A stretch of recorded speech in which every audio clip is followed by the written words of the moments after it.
Hello and welcome to Kettle and Bones, where we make really delicious, really healthy food. And you can too. Summer is now in full swing, and for many of us that means hearing a telltale sizzle in the distance and strange, wonderful aromas wafting over the neighbor's fence, smelling of smoke and salt and spice. You know what they're up to. They're grilling, the ultimate outdoor culinary pastime, especially in summer. But how to do it without falling victim to the array of prepackaged sauces and marinades lining grocery store shelves, loaded with added sugars, syrups, starches, and preservatives. Today we are addressing exactly that. We're making grilled chicken 2 ways. Let's get cooking. We're going to make 2 different, easy, delicious marinades for our chicken. For the first, I'm thinking of an Asian-inspired garlic lemon chicken. That sounds salty and bright and summery. I'm peeling and chopping a few nice cloves of garlic. We're going to want these pretty finely chopped. The idea is that they will hopefully coat the outside of our chicken and, oops. Look at those reflexes. Still got it. Anyway, yes, in a fully stationary and motionless mixing bowl goes the finely chopped garlic. Next, let's do the same with a chunk of fresh ginger. This, likewise, needs to be in very small pieces. Raw ginger is actually pretty spicy. Next, anchovies. I'm using dried anchovies for this, not anchovies that have been packed in oil, simply because the latter option is usually packed in olive or sunflower oil, and I'm going to use different oils for this marinade. If, like me, you're using whole dried anchovies, you're going to need to remove the heads, innards, and spine. The easiest way to do this is to flip them over and open them from the belly side with your fingers or thumbs, and the fillets should separate no problem. Finely chop these and you're good to go. But if you'd prefer not to use real anchovies, you can always substitute fish sauce or oyster sauce to taste for a similar umami-rich flavor. Next, we're adding a generous pour of soy sauce, followed by a similarly generous pour of rice vinegar and a glug of sesame oil. Now I'm adding the juice of about half a lemon. In retrospect, however, I would recommend using the juice of up to and including 3 lemons, depending on how lemony you like it. In a marinade, sometimes you need more acidity than you might think you would. I'm also going to recommend the zest of up to 1 whole lemon for some added lemony bits that, like our other chopped seasonings, will hopefully stick to the outside of our meats and cook. Next, I'm adding a generous shake of hot chili powder. This is an Indian blend of chili powder that I happen to know is really hot, so just a little dab will do. Now I'm going to add just a little sweetness, a drizzle of honey.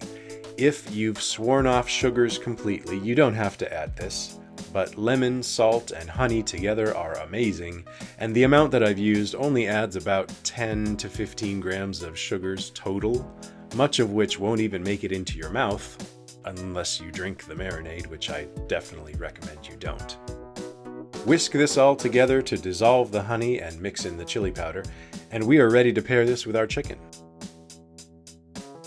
We have some great looking boneless chicken thighs here, and I'm going to score each piece with a sharp knife to create some nice nooks and crannies where our marinade can more completely penetrate the meat, and where hopefully little bits of our chopped garlic, ginger, and even anchovy will get caught and grilled up nicely. Essentially, we're creating flavor pockets. I like to make a nice crisscross pattern on each piece, not deep cuts, just on the surface. What I would not recommend, though, is holding each piece and cutting it in your hand like an absolute maniac. I did this, so hopefully it would be easier to see this in the video, but this really is not smart. This is one of those rare occasions where I will advise you, don't try this at home. Just use a cutting board like a normal person. With each piece of chicken scored nicely, we are ready to pour in our marinade and give the whole thing a nice quick massage. We want to rub our chopped seasonings into the chicken. We don't want all those little flavorful bits just settling at the bottom of our container if we can help it. Seal this up in an airtight container and put that in the fridge. For our second marinade, I'm going to go with a zippy Southwestern chili lime flavor. We're going to start with lime juice. Man, that is satisfying. Again, use several limes here to get it nice and limey. Next, just as before, we're adding finely chopped garlic. And finally, let's bring out an old friend. Why yes, that is our zesty chili paste we made together last time, and it's going to be perfect in here. Since we have relatively few ingredients this time, I'm going to do the mixing and massaging all in one step.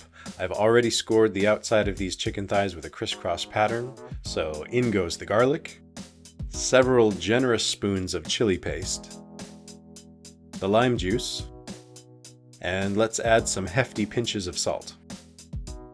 And let's roll this around until every piece is nicely coated in seasoning. By the way, chicken thighs are probably my favorite piece of chicken to grill. Chicken thighs are a juicy, dark meat, and they are much more forgiving on a hot grill. They won't dry out as easily as something like chicken breast. However, wings would be great here. Drumsticks would be great. I would caution you against using chicken breast, not with this marinade, but on the grill. These marinades would be great on chicken breast, but it's just super tough to grill without drying it out. If you really want to stick to chicken breast specifically, I'd recommend you use these marinades, cook it sous vide, and then use the hot grill for just a minute only to finish it. If that sounds like a lot of unnecessary steps, just go with the chicken thighs. Oh, I almost forgot. This is the perfect time when nobody is looking to add a naughty little glug of your favorite añejo tequila. The alcohol will cook off, don't worry. You'll just be left with a delicious, flavorful je ne sais quoi that no one will quite be able to put their finger on, but everyone will love. Trust me. With both batches of chicken marinating contentedly, it's now time to wait. At least a few hours, but overnight if you possibly can. It takes time for the flavors to permeate the meat and for the acidity to act as a natural tenderizer.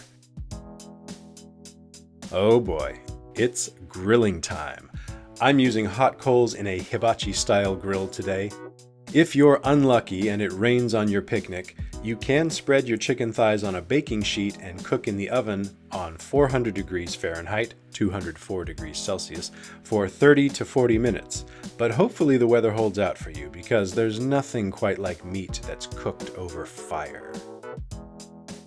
Oh yes, these are our Asian lemon flavored, and a couple of our Tequila-Lime flavor. These are not incredibly thick, so it will probably only take maybe 8 to 10 minutes each to cook, depending on your grill. Look at that. I know this episode is about marinated chicken, but I mean, the grill is already hot. We should throw on some side items too. Let's grill some veggies. I have skewers of bell pepper pieces and thick slices of zucchini. You can brush these with olive oil first if you like, or just put them on au naturel and let nature take its course. Beautiful. Rummaging around in the fridge earlier, I happened across some whole head-on shrimp, already on skewers. Who knew? By the way, I would recommend if you're going to grill shrimp, you should do it while they're still in the shell. Only way to get a really juicy grilled shrimp. And there it is. A picnic platter that's fit for a king. Ultra low carb, juicy, filling, and delicious. Boy, you may be thinking to yourself, wow, this was supposed to be an episode about 2 different kinds of marinades for chicken. This went off the rails pretty far. But let me ask you this. Why did the chicken cross the grill? Was it simply to get to the other side, or maybe, just maybe, it crossed the grill in search of itself, looking for a way to be a better chicken, a more juicy, tender, and delicious chicken, making a few friends along the way and ultimately finding what we all search for, a home in my belly. Stay with Kettle and Bones for more quick, easy, healthy, low-carb ingredients and meals, including some great ways to use that leftover chicken. But for now, just enjoy your grilled chicken 2 ways.